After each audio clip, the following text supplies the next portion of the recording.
सवाल आपसे कह रहा है कि जो वॉल्यूम है मेटल का एक सिलेंड्रिकल पाइप में वो 1122 सेंटीमीटर क्यूब के बराबर है। लेंथ पाइप का 21 सेंटीमीटर है। एक्सटर्नल रेडियस 9 सेंटीमीटर है। आपको बताना है कि इसका थिकनेस किसके बराबर है। तो बात हो रही है, जब थिकनेस की बात की जाती है किसी सिलेंड्रिकल पाइप में, तो हम बेसिकली बात कर रहे होते हैं हॉलो सिलेंडर की। ये होता है हमारा हॉलो सिलेंडर, और ये जो पार्ट होता है इसको हम थिकनेस बोलते हैं। मतलब बाहर वाले रेडियस को बोलते हैं एक्सटर्नल रेडियस, अंदर वाले रेडियस को बोलते हैं इंटरनल रेडियस, और ये थिकनेस यानी मोटाई हो जाती है।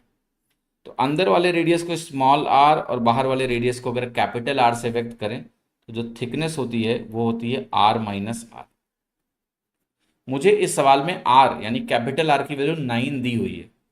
अब सबसे पहले आपको क्या लिखना है, वॉल्यूम का फॉर्मूला। तो वॉल्यूम का फॉर्मूला हॉलोस्फीयर क्या होता है, pi into r square minus r square into h, और ये वैल्यू मुझे 1122 के बराबर दी हुई है। अब यहां से मैं सारी वैल्यूज को रखूंगा और स्मॉल आर कैलकुलेट करूंगा। तो पाई की वैल्यू हो गई 22/7, आर की वैल्यू हो गई 9 का स्क्वायर 81, आर स्क्वायर को आर स्क्वायर लिखिए, एच की वैल्यू 21 दी है सवाल में, 1122 हो गया।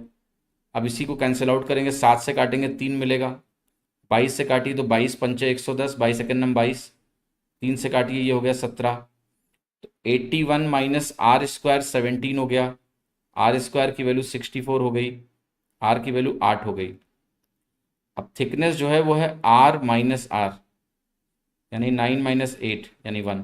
आंसर क्या हो गया, ए, 1 सेंटीमीटर।